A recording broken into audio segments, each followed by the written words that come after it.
Hey guys, this week we'll take a look at Sonic Generations.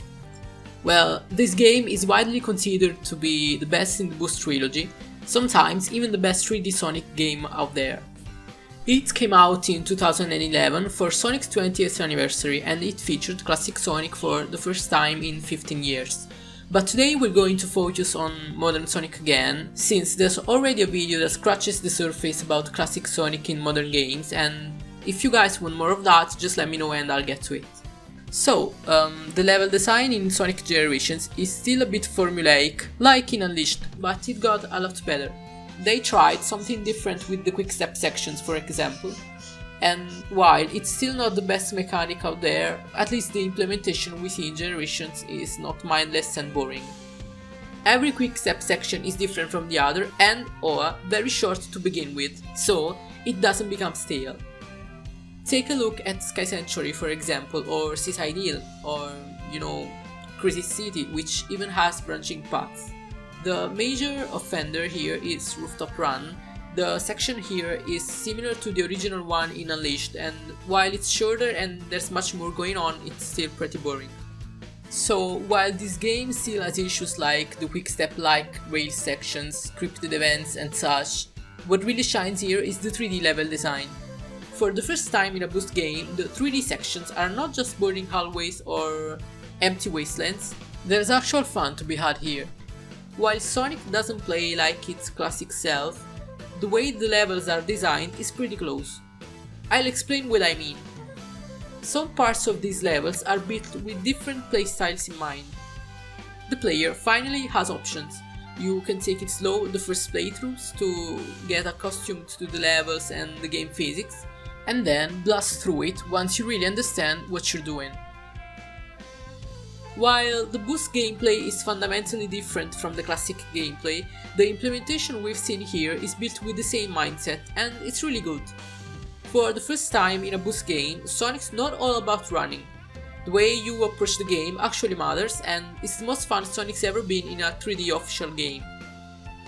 Some might argue that the adventure games were less linear than this, and I don't really agree. Besides some open area in Adventure 1 like at Dawn from Speed Highway, those levels weren't really less linear than these. What's different is that Adventure 1 still relied on slope physics, so the sense of speed came from a different place. In Sonic Generations, the boost is still an instant acceleration, but what matters is that to use it and to get the most out of it, the player must know the level design a lot better, and even then he still has to be careful about it. So even if the game is still plagued by scripted loops and ramps, spring chains and boost pads everywhere, the 3D sections are pretty good. But here's the downside: Sonic has been a mix of 2D and 3D gameplay since 2008. They haven't released a fully 3D Sonic game in almost 10 years, and this is really bugging me, especially because the way they're designing the 2D sections isn't really that good. They usually are the biggest part in the level, and they're much slower and less deep than the 3D sections. Let's take a look at Crazy City, for example. I'll just show a couple of clips from the 3D sections and the 2D ones, and you tell me which ones look more fun to play. The 2D sections are much slower, usually very linear, and since the game doesn't use slope physics and still has scripted ramps and loops, there's not much they can do with it.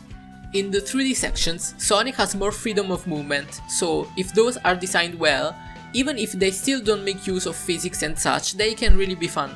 The 2D ones, on the other hand, just can't be improved. Sonic in 2D without physics is just a generic platformer, and it has no personality and it's not fun at all. The 2D sections are very blocky, slow, and require very precise jumps that are impossible to do at boost speed. The answer to this is not restricting the boost like they did in Sonic Colors and like they're probably doing in Sonic Forces. The boost level design is built around it, so giving less of it to the player is just going to be boring. I mean, it was so fun when you ran out of boost in Starlight Carnival and the run-in cutscenes just got longer because of that, right? The only solutions here are 1. Get rid of the 2D sections and make a wholly 3D game with good level design, or 2. physics and the physics-inspired level design and gimmicks. The reason 2D Sonic is good in the first place is because it feels like a playground. The game gives you the tools to have fun and you decide how. The 2D sections in the Boost games are either generic or straight lines, and there's not much they can do about it unless they change it up or remove them completely.